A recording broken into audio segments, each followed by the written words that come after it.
Olá, amigos, boa noite. E estamos aqui, mais uma quinta-feira, encerrando a nossa jornada de estudos desta semana.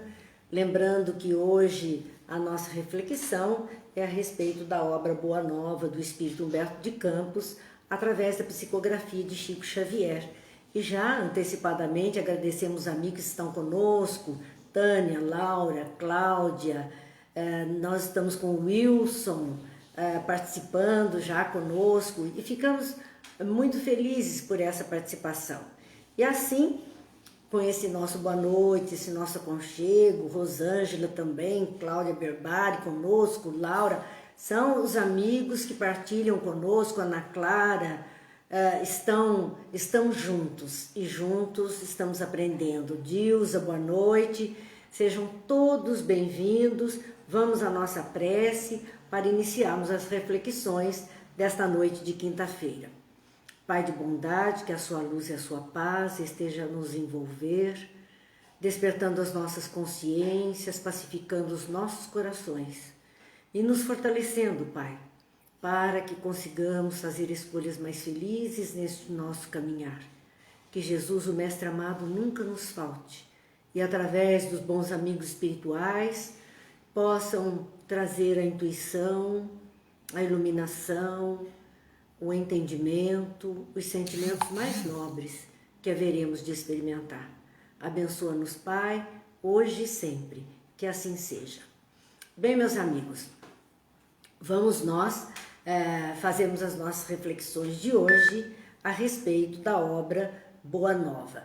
Eu vou só tentar tirar um sinalzinho que está barulhento aqui e já vamos fazer a nossa parte. Pronto, já conseguimos então tirar esse barulhinho desagradável para que não nos incomodasse aqui na nossa reflexão. Célia, Edith, boa noite. Vamos lembrar, estamos no capítulo 20 da obra e esse capítulo tem como título Maria de Magdala.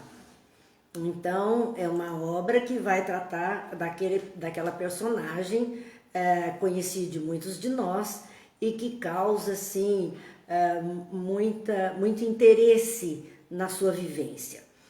Ela discutia com Jesus, discutia no bom sentido, conversava com Jesus sobre o amor.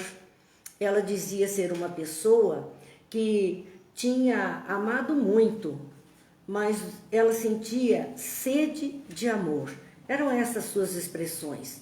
No dizer de Magdala, ela dizia do amor terreno ao qual ela se dedicava, ela se envolvia, mas mesmo assim, estando cercada desse carinho material, da presença desse amor carnal que ela então vivenciava, ela sentia a alma vazia, uma necessidade de amor, um amor que a alimentasse a sua alma. E Jesus então está falando sobre o amor com ela. E nesta fala, ele está dizendo a ela que geralmente o homem encontra dificuldades, ele tenta ser bom com os outros, ele tem dificuldades no mundo de experienciar, de viver esse amor. E dizendo que a virtude, que o amor é a maior das virtudes, a virtude no mundo, ela foi transformada na porta larga da conveniência própria. Nós trouxemos expressões de amor, que deveria ser um sentimento sublime, para o nosso dia a dia, para o corriqueiro, para aquilo que de alguma forma atendesse às nossas necessidades imediatas. É muito interessante, porque a gente observa assim a banalização até da palavra amor, que muitas vezes nós percebemos, né? Na questão, a Cláudia aqui tem uma curiosidade sobre a relação de Jesus com Madalena, porque existe muitos rumores. Como você disse, Cláudia, são rumores.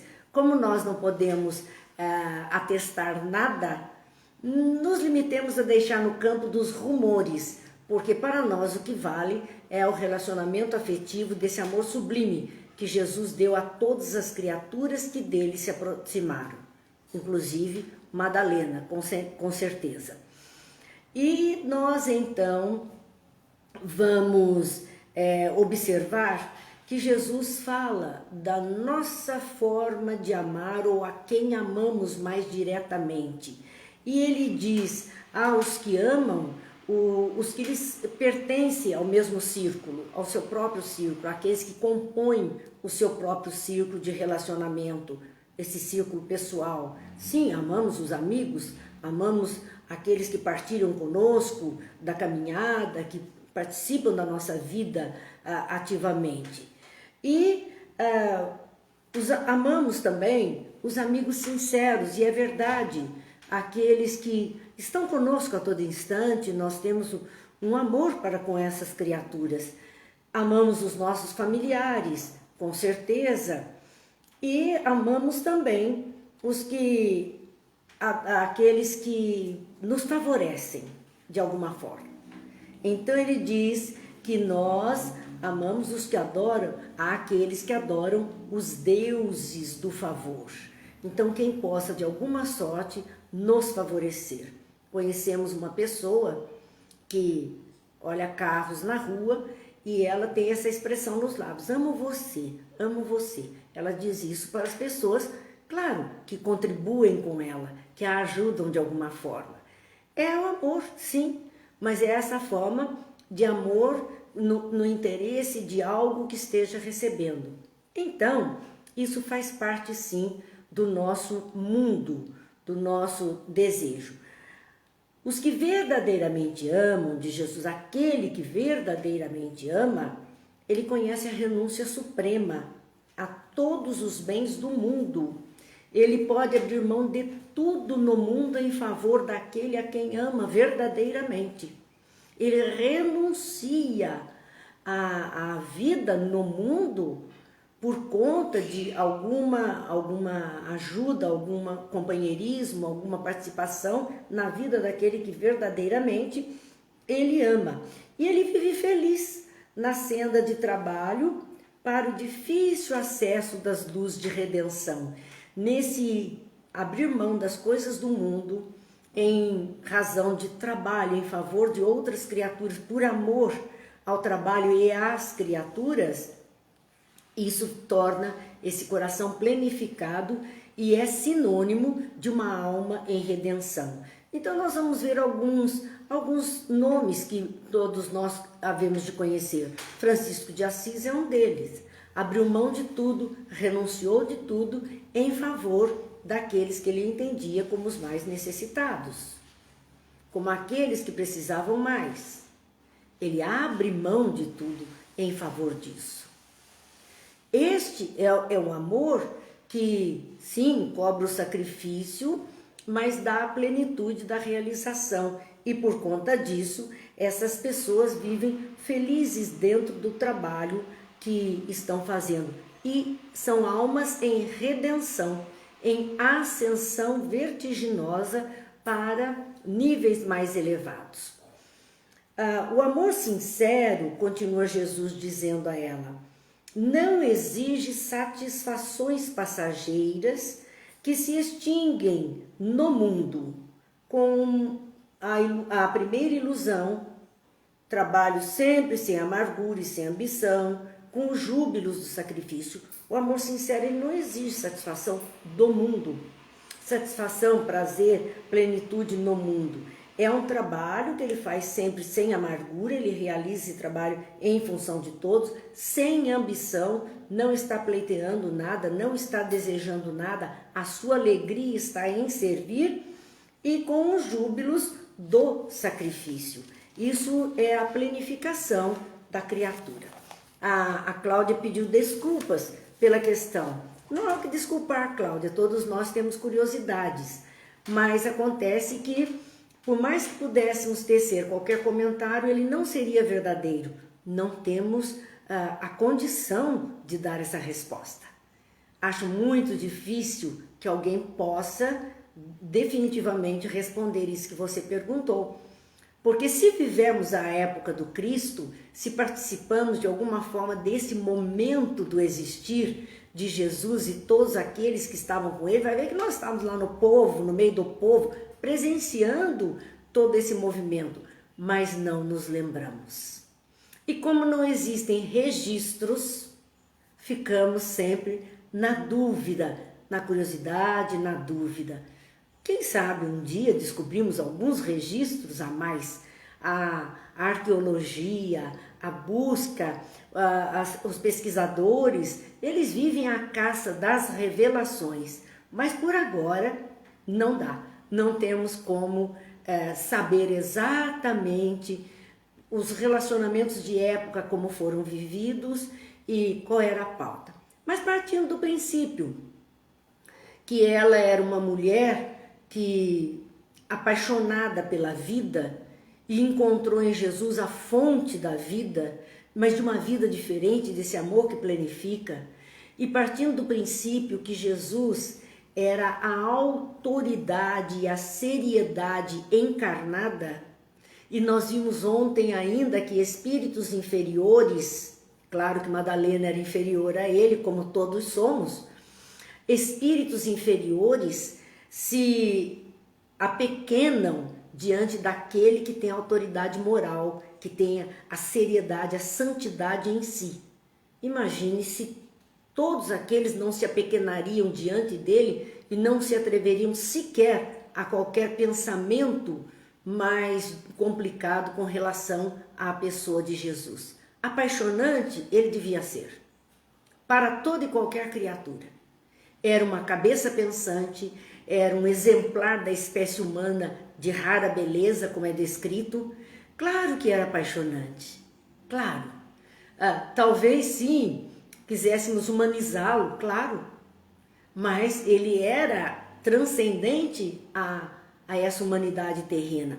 Então, para nós, podemos pensar mil coisas, mas teríamos que partir desses princípios, né? De quem era Jesus, quem era Madalena, quem era cada um desses personagens, para podermos ter uma ideia do que pensavam sobre ele, favorável ou desfavorável, porque era assim. Lembram-se também quando ele cura, realiza milagres, uns dizem que ele é de Deus, outros dizem que ele é de Beelzebu, que ele é do Satanás. Então tem sempre aqueles que gostam e aqueles que desgostam, por N razões. Mas nós ficamos só nas ilações mesmo. Seguindo então esta conversa, quando Jesus chama a atenção, mostrando a Madalena que o ser humano, de um modo geral, ama, sim, aqueles que de alguma forma lhe são próximos ou queridos, ou que estão envolvidos em solucionar, ajudar, alavancar a vida. Claro, amamos, ficamos devedores, gratos dessas pessoas em nossas vidas. Por conta disso, Jesus disse: olha, mas o amor verdadeiro vai além desse comportamento. Ele se sacrifica e se doa para todos, para aqueles que não conhecem, para aqueles que são mais difíceis. E eram esses exemplos, então, que Jesus dava a todos nós. Porque o seu ato de vir a nós, a humanidade terrena, no nível da humanidade de época, e hoje, se a gente pensasse, se Jesus viesse hoje, meu Deus, como seria? Era ele poder se aproximar por amor das nossas loucuras, dos nossos desejos, da nossa irresponsabilidade com a vida, e ele veria e nos amaria profundamente. Porque não esperaria nada em troca de nossa parte. Então esse é o amor que se dá, é o amor tal plenitude, por isso que esse é o amor ágape, é o que alimenta a alma. E assim Jesus dá um testemunho para nós e nos indica o caminho. A Sônia Maria diz assim, também acha, é muito apaixonante. Eu acho uma coisa, Jesus, né?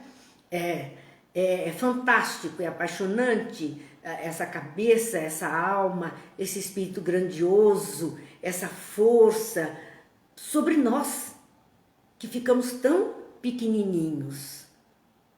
Então não dá para falar de Jesus assim, né? Friamente. Não, é apaixonante.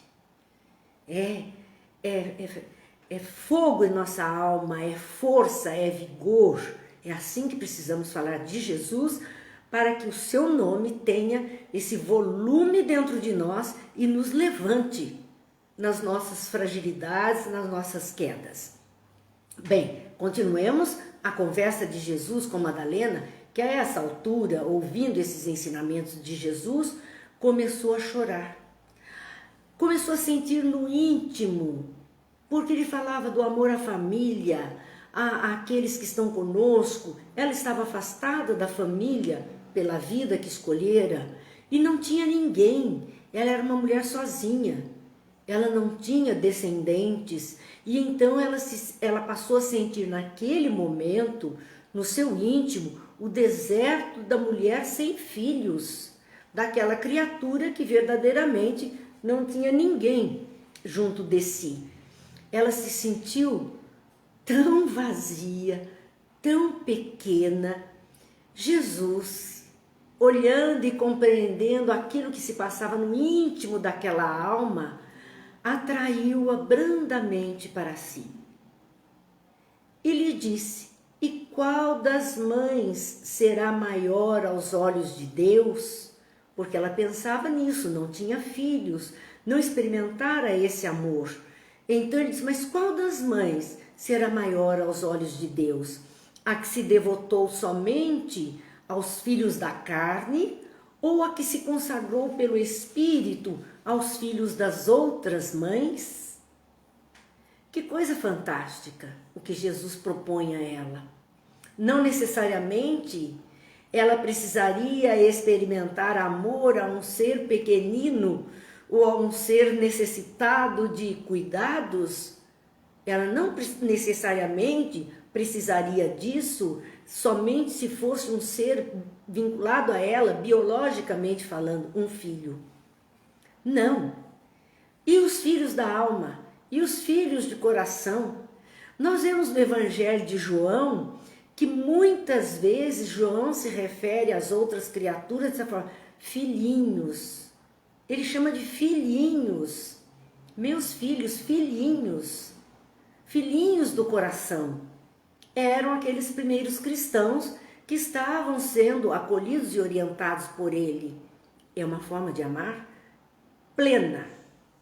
Então, sem o laço de vida biológica, é por isso que Jesus disse: qual das mães será maior aos olhos de Deus? Aquela que somente se ocupa e cuida dos filhos da carne e ama somente os filhos da carne, ou a que se consagrou pelo Espírito aos filhos de outras mães que necessitam, que precisam de cuidado, que precisam de zelo, que precisam de atenção? Aquela interrogativa pareceu despertá-la para meditações mais profundas. Parece que a alma, o espírito de Magdala acordou diante daquilo. Havia uma proposta. Tinha uma proposta inserida ali. Jesus convidando-a a um trabalho que até então sequer tinha passado na mente, na consciência, no pensamento de Maria de Madalena. Maria sentiu-se amparada por uma energia interior diferente, que até então, sentimento... Ótimo, voltamos. A pausa foi grande, hein, gente? Houve um travamento grande aqui. Espero que agora nada mais aconteça. Não estamos com a Irilés, estamos direto pelo celular. Não foi só o áudio que travou, não. A imagem também, para mim, sumiu aqui, Cristina. Mas acredito que agora já voltou tudo. Já estamos em paz novamente. Então, voltando à questão dos sentimentos que as palavras de Jesus despertaram no íntimo de Madalena, era algo novo, algo que ela não conhecia, um sentimento novo brotava no seu coração. A palavra de Jesus lhe honrava o espírito. Honrar é valorizar, é fazer esse espírito acordar. Isso é honrar alguém, é dar àquela criatura algo maior. Então, Jesus a convidava a um trabalho que era algo sublime, muito sublime. E ela então sentia-se honrada, convidava a ser mãe de seus irmãos em humanidade, aquinhoando-os com os bens supremos das mais elevadas virtudes da vida. Porque ela já tinha uma característica. Ela, financeiramente, ela costumava ajudar as pessoas. Aquelas mais necessitadas, ela procurava oferecer víveres, a nossa cesta básica de hoje. Aqueles que precisavam de vestimenta, ela oferecia tecidos, era uma alma generosa. Isso ela já fazia. Mas agora Jesus convidava a um envolvimento diferente, que era a manifestação do amor, da presença, do cuidado para com as outras criaturas, oferecendo a elas os bens supremos das virtudes da convivência, da alegria e da fraternidade.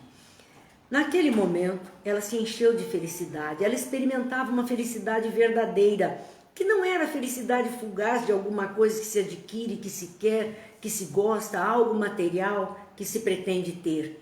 Mas era algo tão pleno dentro dela que ela verdadeiramente se sentiu feliz. Contemplou o Messias com os olhos nevoados de lágrimas e murmurou comovidamente: Senhor, doravante renunciarei a todos os prazeres transitórios do mundo para adquirir o amor celestial que me ensinaste.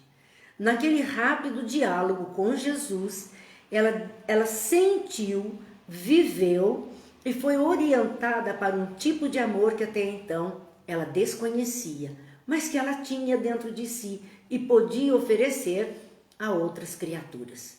Então Jesus, naquele momento, consegue fazer brotar daquela alma toda a possibilidade de amor que existia nela.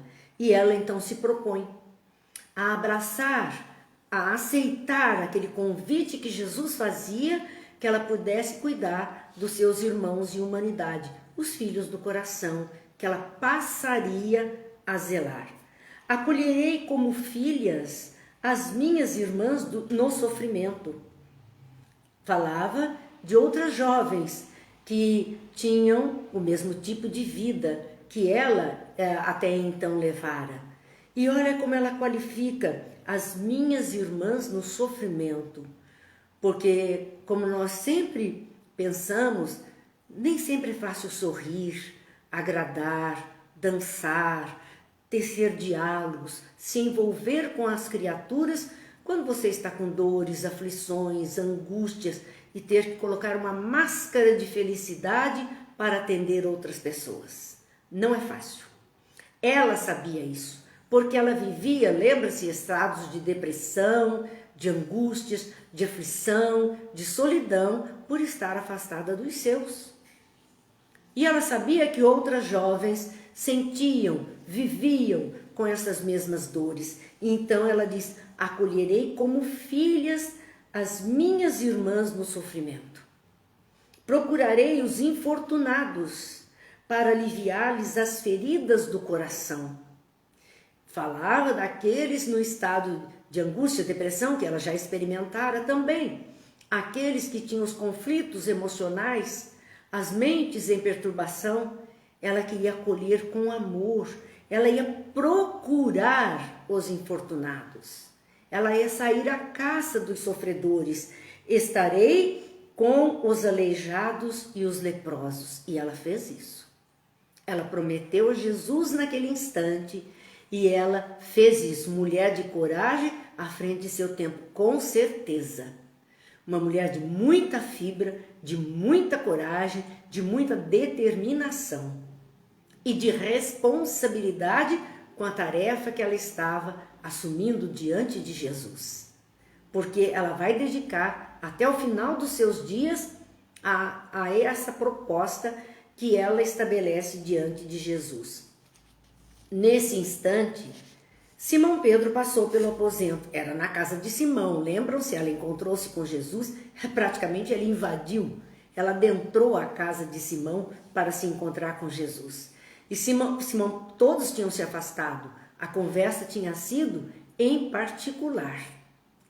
No entanto, Simão passa naquele instante e a observa com estranheza, com um olhar que não estava nada satisfeito com a presença dela dentro do seu lar.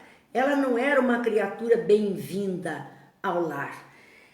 A convertida de Magdala sentiu seu olhar glacial, denotando desprezo e receou de perder a convivência do mestre, porque ela percebeu a gelada que Pedro deu na sua pessoa.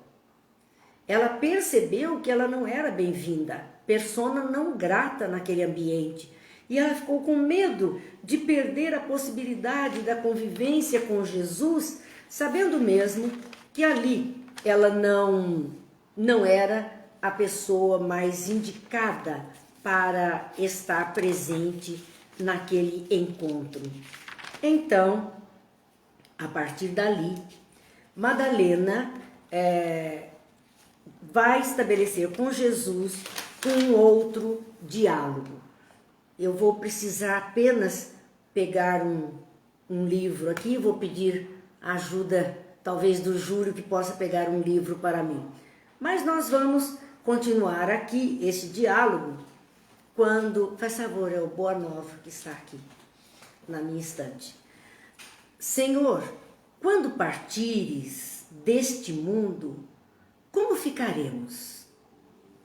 Ela estava preocupada, porque naquele instante ela tinha recebido toda aquela ajuda. Ela já se propunha a mudar a vida, o estilo de vida, o ritmo de vida. Ela se propunha isso. No entanto, ela disse, mas até quando ele vai ficar para me ajudar? Até quando ele vai permitir isso? Esse socorro, até quando? E então ela pediu a ele uma garantia da sua presença, dizendo, quando partires deste mundo, como ficaremos? Os apóstolos também, diante do momento que se aproximava da partida de Jesus, que antecedeu a prisão, julgamento e crucificação, Jesus os alertou que a hora estava chegada, que ele precisaria retornar, que ele iria partir. No entanto, eles perguntam a mesma coisa a Jesus, mas Senhor, quando o Senhor partir, como é que nós ficaremos?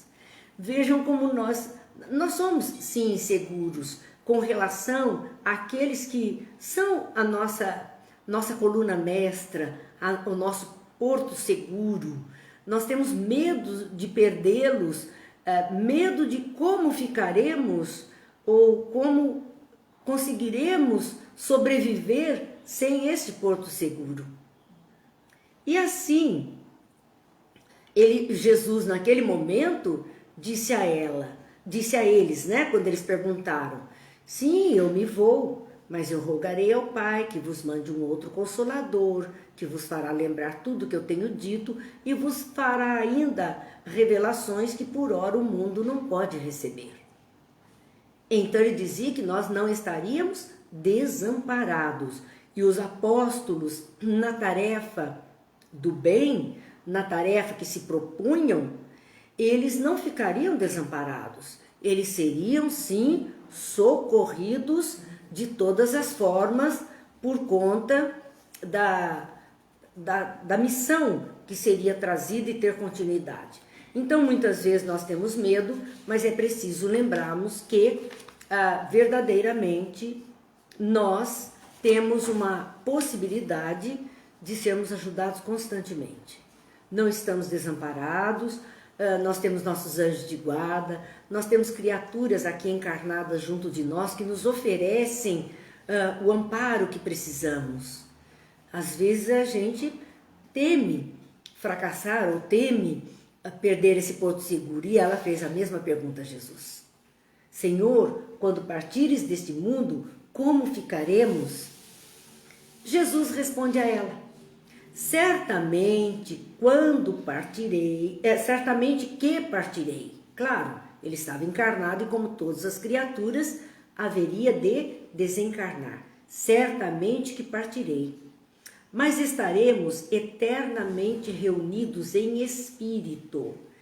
Então Jesus está falando que essas conexões que estabelecemos aqui, com essas criaturas que podem nos amparar, nos alicerçar, com ele, Jesus de Nazaré, o Mestre querido, essas ligações são para sempre. Nossas ligações são eternas. Obrigada. Nossas ligações são eternas. Elas serão, sim, para sempre. Nós as traremos na alma registradas. E assim, Jesus garante a ela que ela não estaria sozinha, que ela não se perderia naquele momento, que ela tivesse tranquilidade em cumprir a sua missão, que ficaria tudo bem.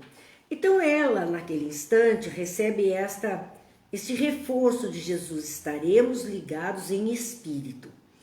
Vamos ver o momento que essa ligação é testemunhada por Jesus. Parece que ele quis dizer a ela, viu? Eu prometi e estou realizando. Lembram-se, quem encontrou Jesus pela primeira vez em espírito materializado depois da sua crucificação e o corpo ter sido sepultado? Maria de Madalena. Foi ela quem chegou ao sepulcro. E foi para ela a primeira pessoa que viu Jesus ali, ressuscitado. Foi ela. Parece que ele queria comprovar a ela, porque até ali ela estava se dedicando a acompanhá-lo, a aprender. Então, parece que ele quis dizer a Madalena exatamente isso. Eu prometi que nós continuaríamos vinculados em espírito. E estou aqui em espírito materializado para que você veja que eu não me afastei e não vou me afastar. Porque ele diz a ela naquele momento, ela está desesperada. E ele a chama, diz Maria, Maria. Ela ouve a voz, ela reconhece aquela voz e olha para ele. E ele só pede, não me toque, eu ainda não fui ao Pai. Era a visão do Espírito materializado, da ressurreição do Cristo diante dos olhos dela. Então, aquilo que ele prometeu neste momento e que ele garantiu, ele deu aval no momento da transfiguração, da ressurreição, não da transfiguração, da ressurreição. Ele dá o aval, garantindo a ela, e ainda pede que ela seja a porta-voz dele. Vai e diga a eles, porque eu estarei com eles em breve. Ainda faz isso com ela, para dar toda a força dessa mulher forte, sim, mas que temeu fraquejar, para que ela jamais fraquejasse na tarefa que ela estava se comprometendo diante dele naquele instante. Então, ele diz isso a ela, quanto ao futuro, ele diz, nós não vamos nos separar, vamos estar sempre reunidos em espírito. Quanto ao futuro, como o infinito de suas perspectivas, é necessário que cada um tome sua cruz, em busca da porta estreita da redenção, colocando acima de tudo a fidelidade a Deus. O futuro, Senhor, como ficaremos? Quer dizer, você está querendo saber do futuro? Eu posso dizer de como ficaremos no nosso relacionamento, de alma para alma, espírito para espírito. Então não vamos nos separar. Quanto ao como ficaremos, o mundo, a vida, o futuro, e é uma pergunta que nesses dias atuais nós estamos fazendo a todo instante. Meu Deus, como ficaremos nesse mundo? É uma pergunta que temos feito com constância, diante de todo o quadro que estamos vivendo, a pergunta é, meu Deus, como ficaremos? Como será? E aí ele diz, quanto a esse futuro material, o como ficaremos materialmente falando, existe um infinito de perspectivas. São muitas perspectivas, não se pode determinar, porque este futuro, com certeza, estará então vinculado à condição de experiências, de escolhas, do uso do nosso livre-arbítrio. Com certeza é isto que se fará. E então nós vemos Jesus dizendo ali, né, desse como ficaremos. Existe um infinito de perspectivas. É necessário que cada um tome a sua cruz. A sua cruz de Jesus significa a tarefa reencarnatória que cada um de nós está trazendo consigo. É a nossa cruz particular. A tarefa reencarnatória é a nossa cruz particular. É onde estaremos afixados ou crucifixados, presos. A nossa proposta reencarnatória, ela tem sobre nós esse poder de nos manter, nós temos esse compromisso, essa ligação plena. Então, não dá muito para a gente fugir da proposta que estamos trazendo. Podemos nos negar a cumprir, podemos dar um jeitinho, mas nós temos que concluir essa tarefa. É uma tarefa assumida. Então ele diz, quanto ao futuro, que cada um tome a sua cruz. Que cada um realize a tarefa que precisa realizar. Que cada um cumpra com o próprio dever. Que cada um de nós possa então dar essa continuidade à proposta que estamos trazendo. E ele diz mais, o que fazer para isso? Colocar acima de tudo, buscar primeiro a porta estreita. A porta estreita é a porta dos nossos sacrifícios, e são sacrifícios dessa nossa conexão com o mundo, dessas nossas escolhas mais materializadas, desses prazeres mais fugazes. É isto.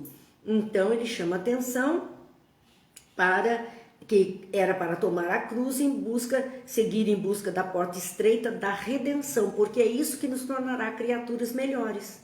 Trabalharmos as virtudes, abrindo mão das viciações, porque o vício é o comportamento já conhecido por todos nós. Ele se torna um hábito e nós trazemos como um vício já de comportamento.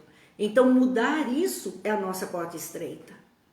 Mudar esses hábitos perniciosos, difíceis que estamos carregando, que causam dores, sofrimentos, dificuldades de relacionamento. Então há uma necessidade imensa de trabalharmos isso em nós mesmos. Cada um de nós vai precisar sim trabalhar em si mesmo para se melhorar. Essa é a nossa porta estreita, é particular de cada um.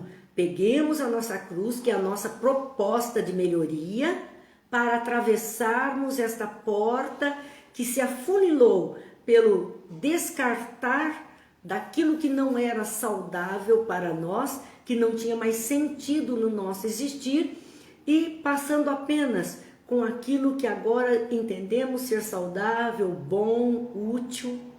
É seleção.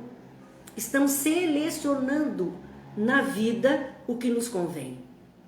E acima de tudo, colocamos a fidelidade a Deus. Como gostamos sempre de lembrar, Deus é amor.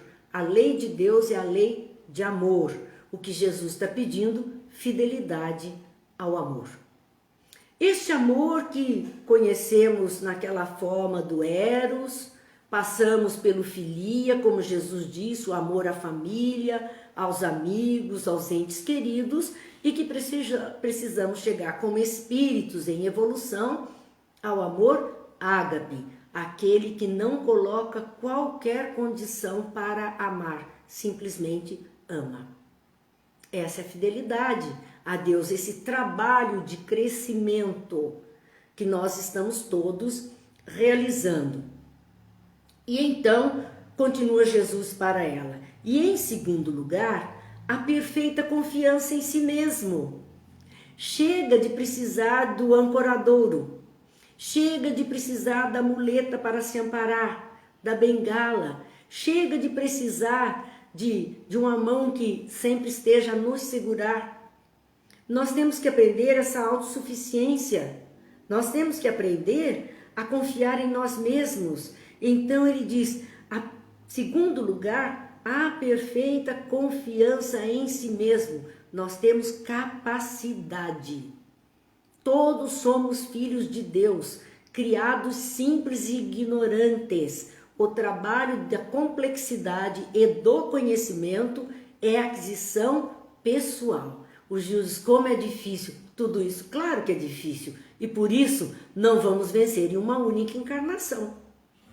Vamos reencarnar, desencarnar outras vezes e tantas vezes quantas necessárias forem. É isso que está lá no Dome de Kardec.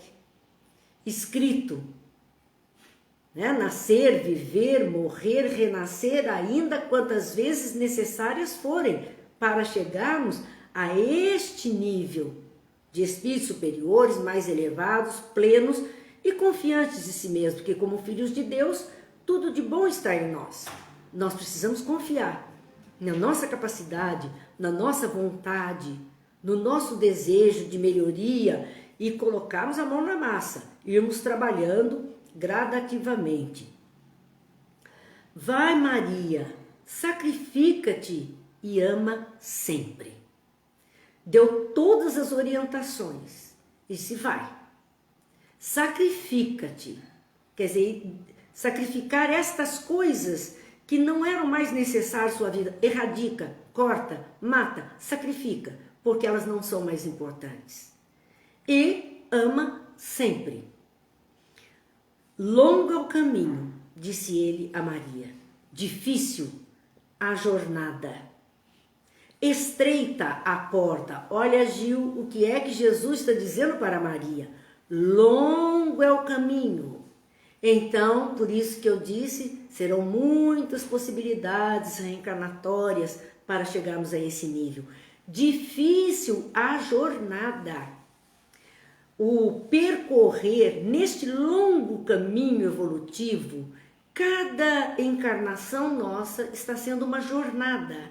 Cada desencarnação, uma outra jornada. Jornada era um dia de trabalho.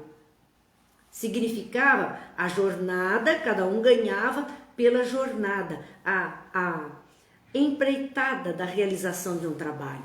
Cada movimento nosso é uma jornada e Jesus diz, difícil é essa jornada, porque se existe na jornada uma proposta de mudança, uma proposta de trabalho incessante, uma proposta de melhoria, de um resultado satisfatório, não é simples a jornada.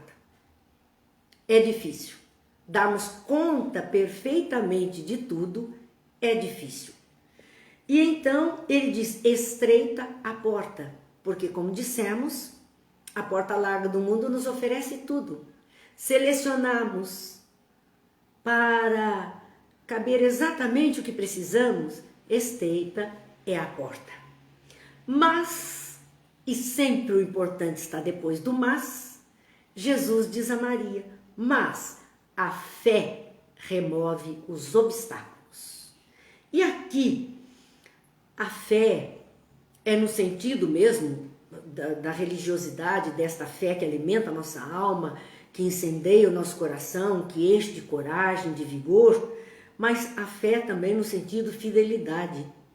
A fidelidade à proposta, a fidelidade ao amor, a fidelidade, ela remove obstáculos. A ação, sempre naquela proposta, acaba por remover obstáculos. Então, diz a ela, nada temas. Não tenha medo. Não temas, segue esta receita. E ele conclui, é preciso crer somente. Crer que pode, crer que é capaz, crer que será melhor, crer neste mundo que Jesus propõe de um mundo mais feliz, crer no bem e agir sobre tudo isso para que simplesmente se realize diante dos nossos olhos.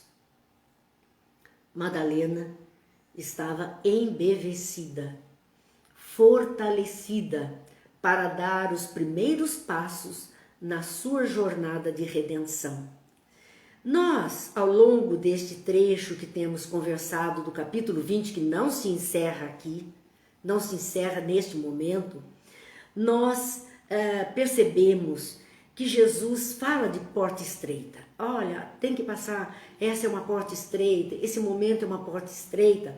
Então nós conseguimos perceber, talvez os companheiros percebam de outra forma, mas nós particularmente conseguimos perceber as portas estreitas de Maria de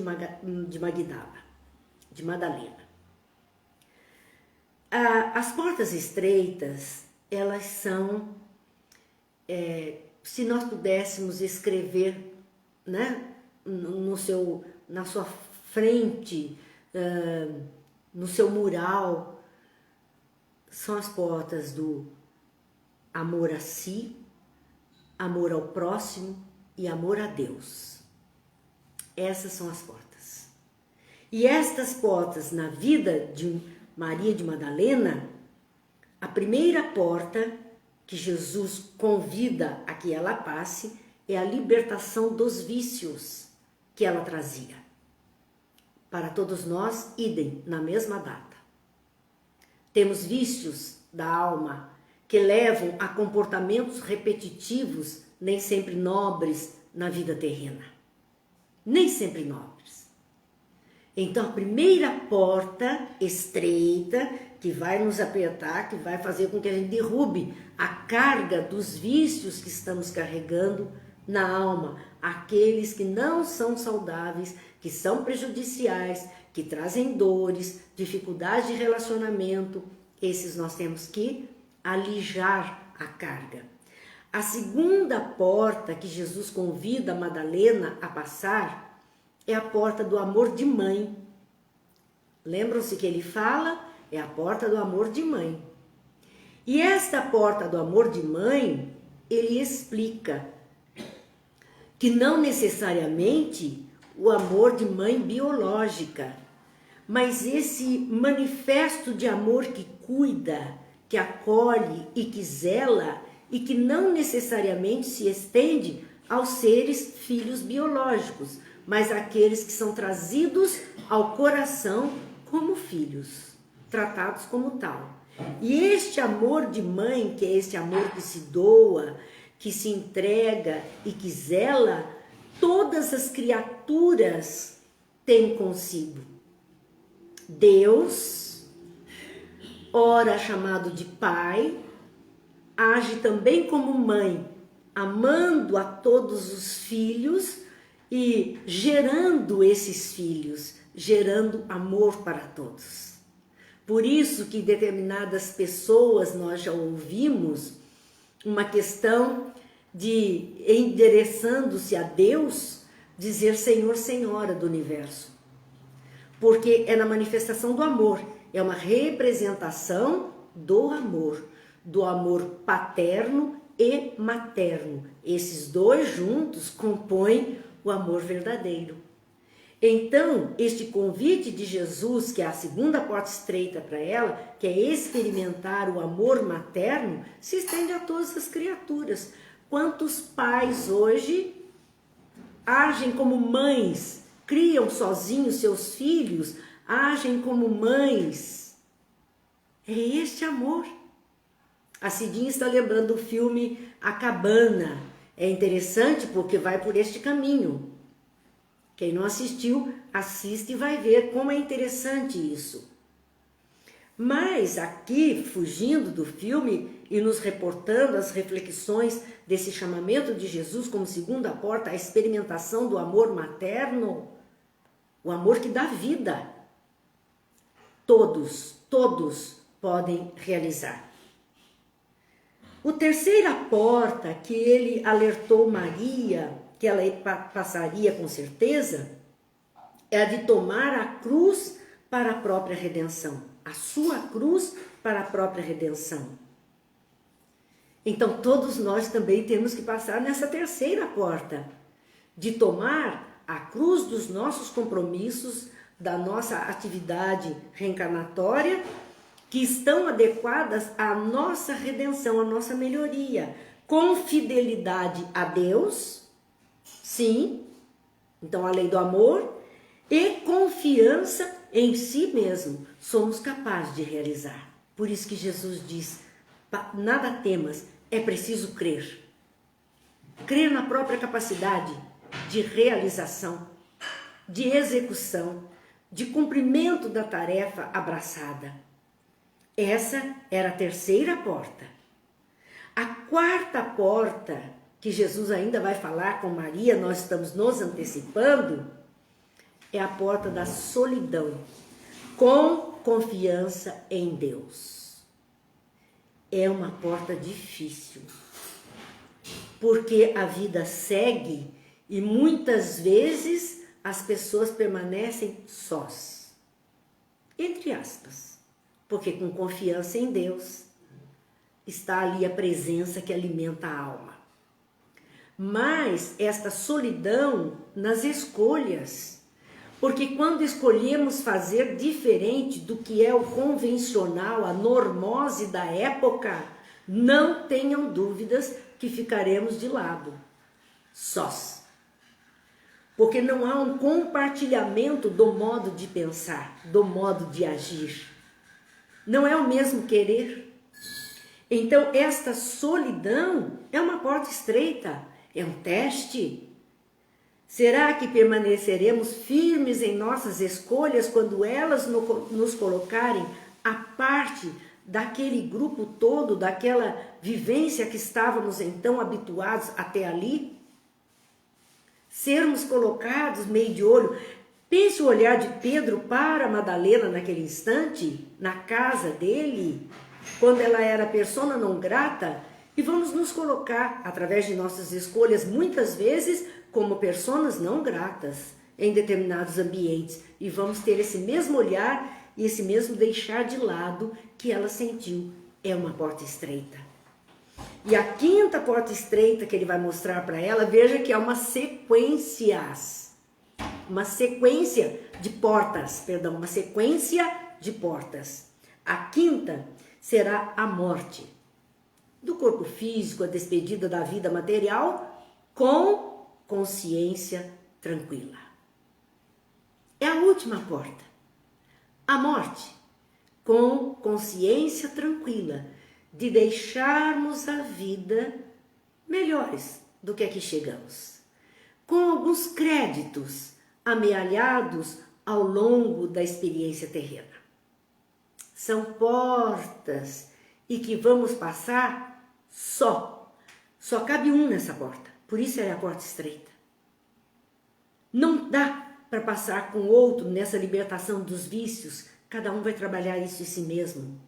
Não dá para narrar ao outro sobre esse amor maternal que precisamos desenvolver todos nós, seres humanos, de piedade e expressão filial para com todos, é individual. Tomar a cruz da própria reencarnação e assumir a melhoria de si mesmo é individual. Fidelidade a Deus é individual. Confiança em si mesmo é individual. Solidão com a confiança em Deus é individual. E a morte é individual. Podemos até ter um desencarne coletivo, mas cada um é um, cada um segue a sua trajetória, cada um tem a sua experiência. Então, portas estreitas serão sempre aqueles momentos só nossos.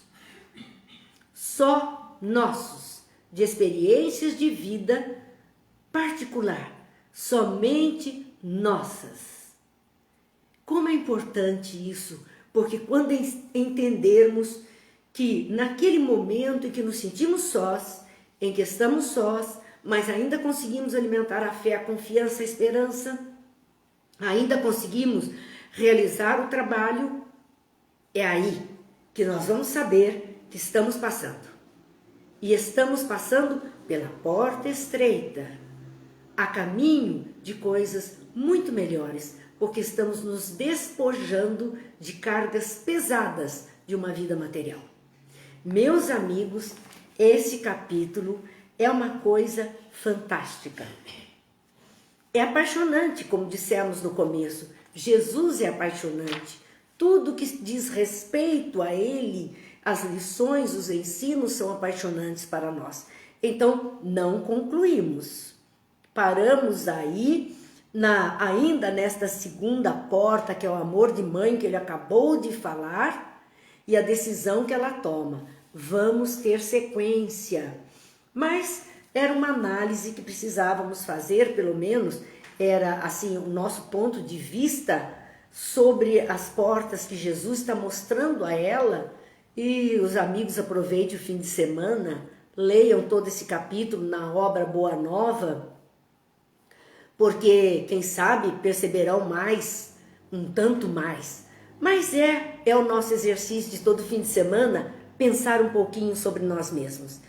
E então, queremos agradecer a companhia de todos durante essa semana, confiando em Deus, sim, que a semana que vem estaremos juntos a partir de segunda-feira, nesse mesmo horário, às 20 horas. Lembrando que os nossos estudos estão lá no canal do YouTube, Marina Ferri. Quem ainda não se inscreveu, se inscreva. Deixe o seu like ou o seu dislike, muitas vezes não gostaram.